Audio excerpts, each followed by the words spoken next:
points, but he was really good in the first half, trying to keep the Wolves from letting the game get completely out of hand while Towns was in foul trouble and they just weren't playing well. And so he banked in a 3-pointer right before the halftime that gave them a little boost. And he also, Jim, when he plays an engaged game defensively, now you have Robert Covington on one wing, who is like literally covering three guys at once with his anticipation, his instincts, his wingspan, all of it. And then you have Wiggins on the other side, 6'8", super athletic, tracking guys around. That shrinks the floor to an immeasurable degree. And so, you talking to Covington and to Towns last night, Wiggins was gone by the time we got into the locker room, but they just all said that they're so different when he is engaged that way. And so the challenge, as it has always been with Andrew Wiggins, is to find a way to keep him engaged on that level, because they really are a different team when he can do that. He is, like I've said before, he's not a bust because we've seen him in short stretches be very good. He has that capability, but he has to put it together on a more reliable basis. And it's startling to see this team play when he has it going like that. And so they have to find a way. And Andrew Wiggins, to be honest, has to find a way to dig deep and to deliver on a more consistent basis like that, because you can see what it does when he brings that kind of energy. And it just has to happen more often. Yeah, when he decides to extend defensively, both push himself and to attack people out on the floor, it's like watching Scottie Pippen. He's capable of smothering people. He's capable of disrupting an entire offense at midcourt if he so chooses. Well, hey, let's wrap up. Again, I want to do a quick show because of the how much fun last night's game was. The cliche around sports media is we love negative stories, and negative stories sell. Actually, anytime something good happens in this market, we jump all over it, and nothing drives subscriptions and readership like winning teams. We love when this stuff happens. This is a great story evolving at Target Center. And if you want to get involved with this show as we chronicle that, again, you can reach us at talknorthpodcast at gmail.com. We can fit you in whatever your budget is. Let's wrap up with a quick discussion of Fred Hoiberg, what happened in Chicago, and what's next for him.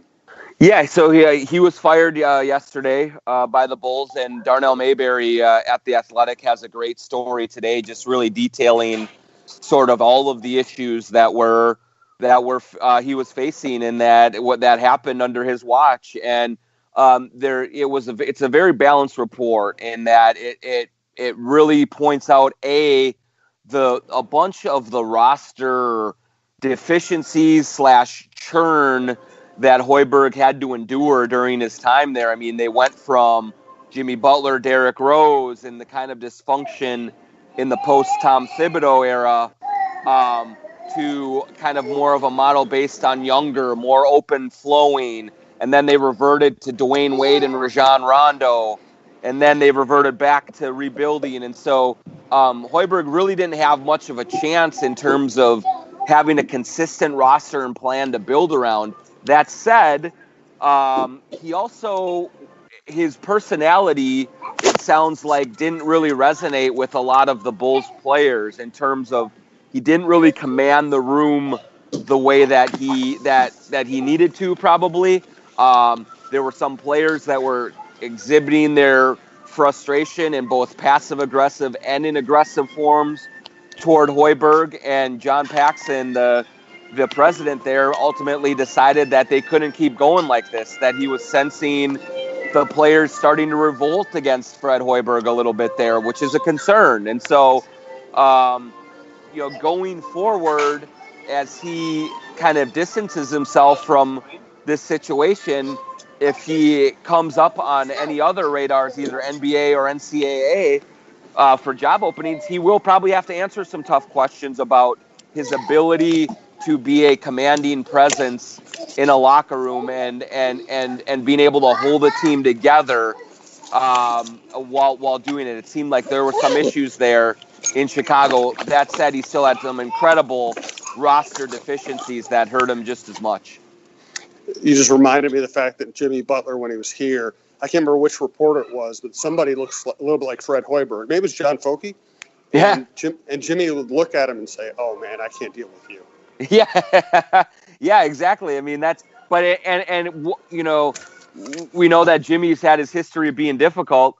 It sounds like there were several players like that in Chicago, and Fred, I know Fred. He's just a fantastic human being, right. and somebody that you really root for and want to see do well.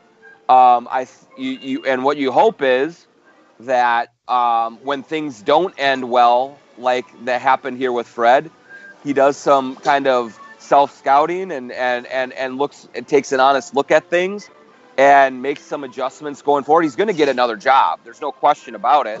It's just that, okay, what kind of differences and adjustments is he going to make going forward to try and avoid some of the same pitfalls that hurt him in Chicago? Is he a college coach or an NBA coach? I think he could be either, honestly, Jim. Now, obviously, he's had some real success in college, and so I think that, you know, there's a different sort of dynamic between player and coach in college than in the NBA. But he's so smart, and he is player friendly, and I do think that given the right situation, he could be a success in the NBA as well.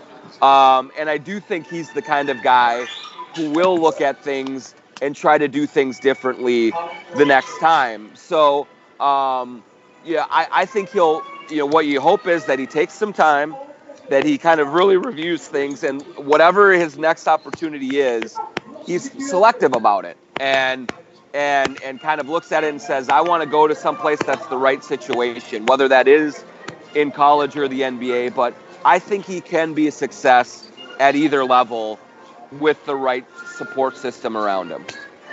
Good stuff, John. I appreciate you jumping on. Thanks to everybody who listens to this network. You can find all the shows at talknorth.com. Cheryl Reed, Roy Smalley, Michael Russo, Viking Update Show. You know the drill. By the way, next live shows, Wednesday night, 5 o'clock, the Viking Update Show at Mississippi Pub in Inver Grove Heights. We will be doing giveaways. Come out and join us. And also Friday night, check our Twitter feed and Cheryl Reed's Twitter feed for a special event we're doing with Rebecca Brunson's business, and also a clothing collection for homeless teens. It'll be Friday night. Again, check our social media for that. Thanks to John. Thanks to Brandon Morton.